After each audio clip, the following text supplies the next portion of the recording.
Hey guys, today we are here with our student Tyler and we're going to be touring her units here in Wembley. We're going to be finding out how much she's making and exactly how she managed to get the deal.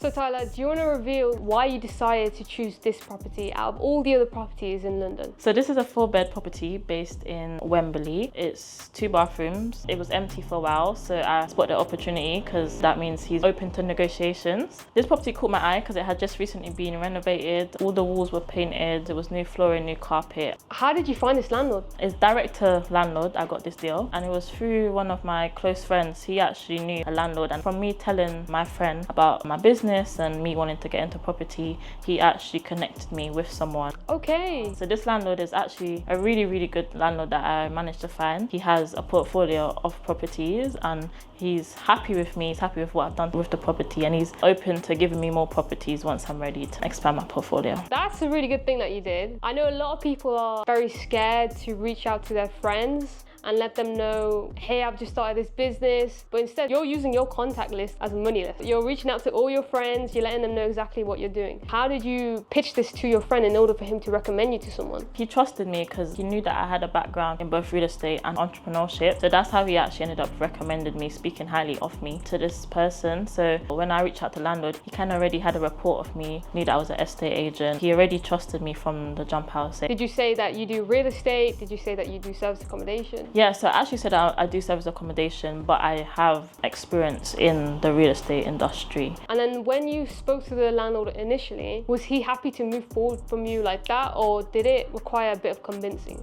So he was okay with the business model. When it comes to negotiating, I managed to actually negotiate quite a good amount off of the rental price that he wanted. At first, he was a bit hesitant, but when I explained to him the reasons for that, he said, you know what, I'll get back to you on that. And then yeah, he got back to me and he was happy to accept the offer. Okay, so what was the rent initially, and then what did you manage to negotiate to? Originally, he wanted £3,000 monthly, but after some explaining to him other properties in the area that I could get for around that price, and telling him that, look, I'm looking to take this on long term. I'm going to do the basic maintenance for you, and once I get in here, you don't need to worry about tenants for the foreseeable future. I actually managed to get it down to £2,200. You got an £800 discount per month. What is that a year?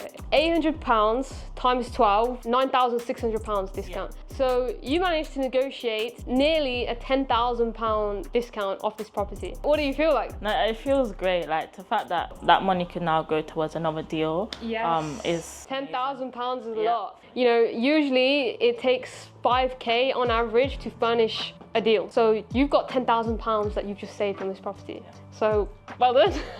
So Tyler, do you want to reveal exactly what got you started into this business? What were you doing before? I have a background in estate agent. I was an estate agent for a couple of years before I actually got into this Airbnb business. But I started going to networking events, and then that's where my interest in property really grew. And then I came across you guys' page on TikTok actually. I think it was the one where Uzma posted about working from Costco and then quitting. That's how I came across you guys. So we're in the living room right now. I can see that we've got a couple of sofas, we've got a nice dining table. It's a 4-bedroom. How much did you spend altogether? So I spent just over 5k. It was completely empty when I got it. So that includes all the beds, all the furniture, all the white goods as well. In terms of sourcing the furniture, I've done quite a lot of shopping on second-hand sites as well, like Gumtree and stuff. I went straight directly to a furniture manufacturer, which meant that the cost of furniture was a bit lower. What gave you the idea to go to a furniture manufacturer instead of going to IKEA or Dunham? So obviously through the mentorship, you guys gave us tips like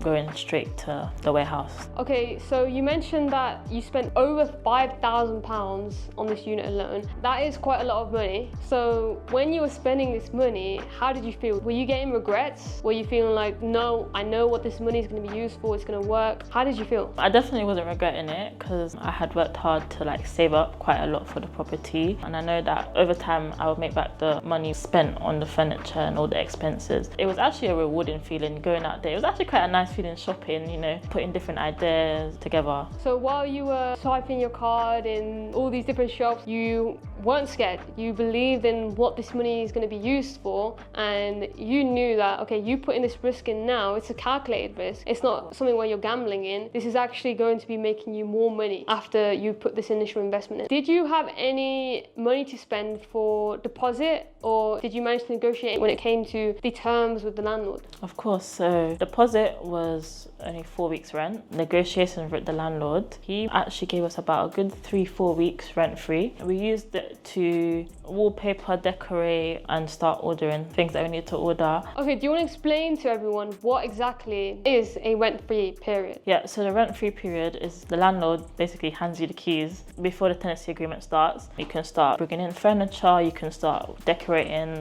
whatever you want to do, start putting ideas together for your business. Okay, how did you convince him? It's not every day where you can ask a landlord, hi, can I have 1 month for free? He was happy to get someone in the property, and obviously he knew that it's going to be long-term tenant. So I managed to just talk to him about, you know, look, is it okay if I just have 2 weeks rent free just so I can start bringing things in? And he was like, look, you know, you can have the property for 4 weeks and start the tenancy agreement next month. Can you let me know, how much are you charging per night in this unit on average throughout the whole year? So on average it's about $285, $295, but I do fluctuate the prices quite a lot because I'm quite close to Wembley Stadium and the arena as well. When there's events on, I'll tend to put it up. So like this weekend there's actually a boxing match in the arena, so I put up the price to $415 for the night. £400 a night? I've got it booked for the weekend, next weekend. Do you find that to be a common thing because you're next to Wembley and there's always events going on? So it is quite a common thing. However, I tend not to take 1 night or 2 night stays. Why is that? It clogs up the calendar for basically long-term bookings, and also mitigate, you know, idea of someone throwing a party. How come you don't want there to be parties in the apartment? So I'm looking out for neighbours first of all. I don't want neighbours to complain, as well as keeping my property in good condition. Yeah. What would you say the bills are on average? I've calculated to be around $400 a month. Okay, so what does that mean for you then? How much are you actually going to be taking from this unit in profit every month? So about 35% occupancy, I'm making about $950 in profit. Okay, at 35% occupancy, how many days does that look like? Maybe that's about 10 days. So if this property is booked for 10 days, you're making £900 in profit per month. Yeah. What occupancy are you expecting from this unit? So I'm expecting at least 70% a month. So if this unit was to get 70%, if it's going to be £295 times 21 nights, that would be maybe just over £6,500. So you would potentially be making 2 to 3k in profit, depending on the season. Yeah, I'll say around that.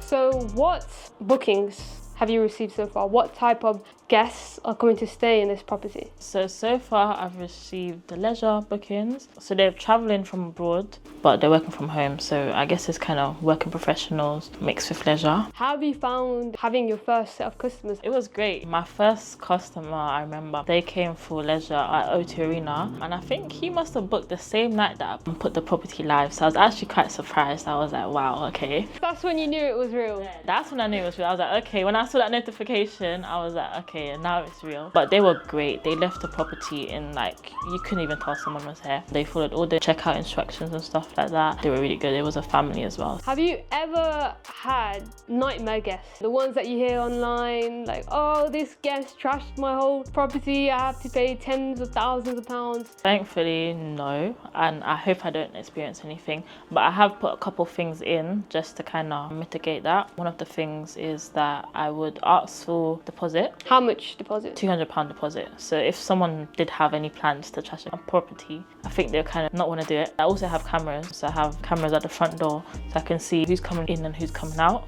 And I also ask them for ID just so that I can know that who's booking is the person that's actually coming.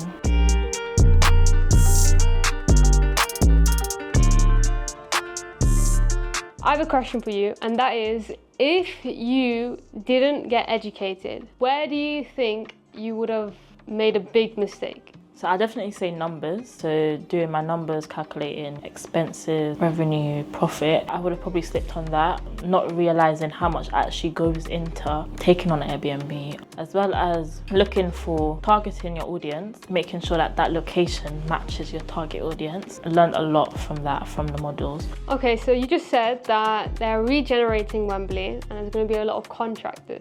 Are you going to be doing anything in the area to get some contact or see some people to stay in the unit? I definitely want to reach out to local building sites. How will you do that? If you go to the building site, normally they have a board outside. I'm going to call them up, ask for an email and email over the website the correct contact, and yeah, hopefully land some direct bookings through that website as well. Why do you want a direct booking? So it just cuts off the commission fees. Airbnb, booking.com, they take quite a lot of commission. So if I can really get direct to them, it will also be cheaper to them because I'm offering 30% discount for direct bookings. Wow, that's quite a high discount, isn't it? At least if I go direct to them, then I can cut off the commission.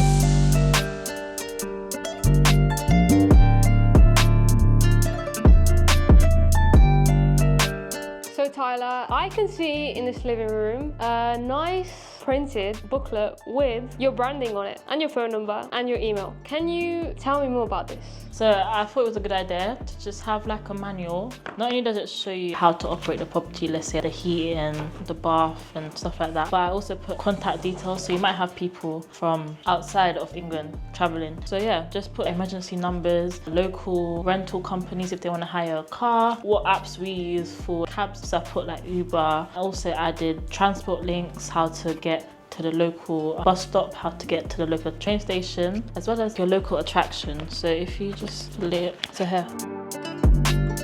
As well as stuff for kids, things to do locally. If you're on a budget, things for free that are local as well. And then just at the back, I just have on the day checkout instructions and then Leave a review. most important part. So what is this? Yeah, it's just a basket for entertainment. So I got some playing cards, a couple board games, as well as the kids. I really wanted to feel like if there's families that come, I wanted to feel like included. So I've gotten children books for them.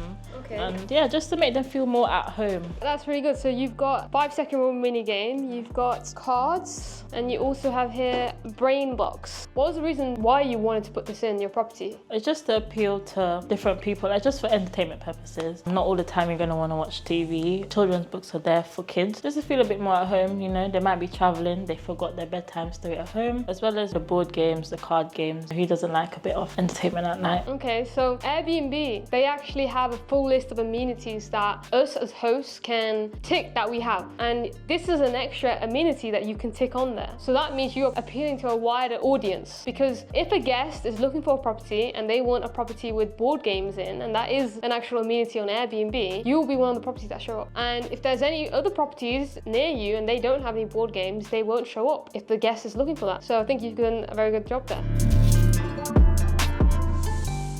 So Tyler, I also noticed that you have a CCTV system right there. Why? So it's one for guests to feel a bit more secure when they're in the home. They wouldn't have stayed here before. So if they can see what's going on outside, you might feel a bit more safer. As well as for myself, I can monitor it from an app on my phone. I can make sure that whoever's booked for the property is actually the one coming, and that there's no antisocial behavior going on in and around the property, as well as no extra guests coming that haven't been put on the booking. What would you do if you saw that there are extra guests coming into the property? I'll send them a text. I'll give them a chance to clear the guests out themselves. However, if I think it's quite an extensive amount of people coming to the property, I will cancel the booking and not refund them their deposit as well, because it is in my policies that no extra guests not when the booking is allowed. We discussed that it took you quite a lot to eventually get to this point. So what does this mean to you now? What are your plans for this whole business? I definitely want to scale the business. So for the rest of the year, I've set myself a goal of taking on 3 properties. Right now, looking at it is like, okay, wow. Okay. Yeah. But, you know, if you set higher, even if you fall, you know, you still would have achieved quite a lot. I definitely want to reinvest the profits and just keep building. And my last question to you now is, for those people that are watching your video, they're sitting home on their sofa and they are really on the edge of wanting to start something like this, what do you want to say to them? I'll say, I'm pretty sure you might have an inspiration. You see that person that you look up to and they started somewhere. Don't look at that. It's very easy with social media to look at people and think it might look like overnight success, but you don't see the hard work and the efforts that go into it months, even years before. Because you know, some people might look at me and think, oh well, like Tyler got the property, I might think it's something I just been working on, but they don't know the failures that I received last year, even this year, that the rejections from landlords. Just go for it. At least if you fail, you know that you tried, and when you fail, you have something to now start again, but you have knowledge to start with you've again. learned from those lessons of failing. Learned from those mistakes. So definitely, if you fail, stand up and start again. Like, don't be scared. The scariest thing for people, I think, is terms of the money that you might put into it. Yeah. You can put in the money, and yes, no one wants to lose an investment, but again, if you fail, you have the knowledge, you can better yourself, go back to the drawing table and go again. So yeah. Well, guys, that's a wrap. I appreciate you, Tyler, for coming on and doing something like this. I know it can be quite nerve-wracking, but I think you did an amazing job, and hope everything goes well and you do manage to hit that goal of 3 properties. I do really think you can do it if you put your mind to it. No distractions, no looking at this business, focus on this one, and you will definitely hit that goal. Yeah, thank you. I just want to definitely say thank you to you. I know Uzma's not here as well. Thank you to Uzma, because you lot have really, you know, been my inspiration. Also, the models has really helped. I would not even be halfway here if it wasn't for the models and being able to reach out to you guys, ask for help. So I'll definitely say thank you to you guys. Appreciate that, Tyler. Give me the I know you've come from far. No, honestly, it's a pleasure. I think the time was due. We really wanted to meet you in person, especially after hearing that you eventually did get your unit in the end. So we're very proud of you, and we want to come meet you again when you get your 3rd unit. Of course. I'll be looking out for you guys. Thank you guys for watching. See you on the next video. Thanks.